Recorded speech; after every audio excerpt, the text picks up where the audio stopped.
review and a few. A quick roundup of the items I'm loving this month. Oh my god, it's the most amazing thing I've ever seen in my life. And items that maybe I'm not loving so much. What is that? What is that? Let's get on with the review and a few. Come on, I've only got a few minutes. Hello, today I have an item from The Ordinary. Now, you may have heard of The Ordinary before. It's a company that sits underneath the Deciem umbrella.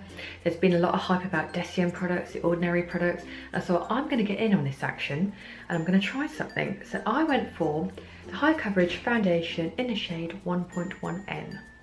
I picked mine up from the Covent Garden Deciem store. Now, if you have the chance to go to the store, I would definitely recommend doing that because some of their products are a little bit techie. And when I went in there, I was asking, what's this? What's that? How do you do that? How do you do this? What? And they were on board to help me with all of my questions. I found it really useful, so I would definitely recommend doing that if you're in London. So there's two different types of foundation. There is the serum, which is a more of a dewy finish. Then there's the high coverage, which gives more of a matte finish. For me, I'm definitely more of a high coverage kind of gal. Anything where it's going to stay on all day, I'm there.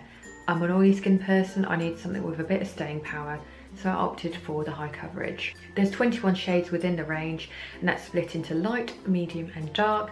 And then within each category, there's the different shades, and within each shade, there is different tones. So there's like pink tones and yellow tones, and then the neutral. As I was in the store, I had the chance to swatch all of the colours, and the neutral was the best one for me. The formulation of this is beautiful. It is so light, it glides onto the skin so easily, it's not cakey, it's not heavy. For me, when I think of a high coverage foundation, I normally think of like thick, heavy formulas. This isn't heavy at all. However, I would say this is definitely more of a medium to high, something that's a bit more buildable. One application for me is fine, but the formula is so light that I'm able to build it up to more of a high coverage.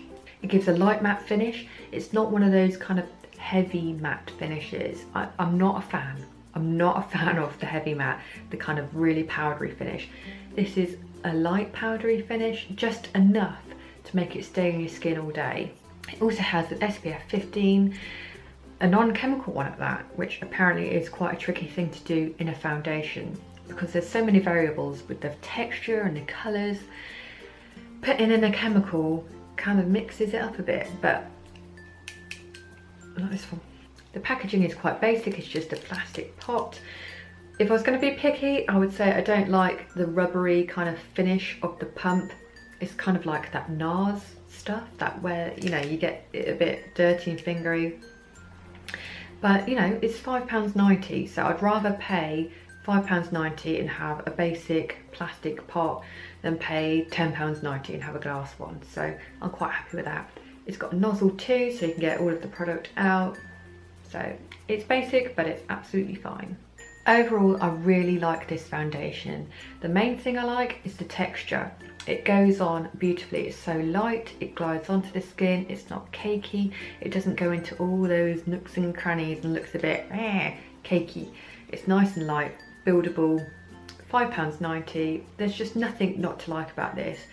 Thank you so much for watching. If you enjoyed it, please don't forget to subscribe, it would mean so much to me. The button's down there. And stay tuned for more review and a few videos. Thanks for watching, bye!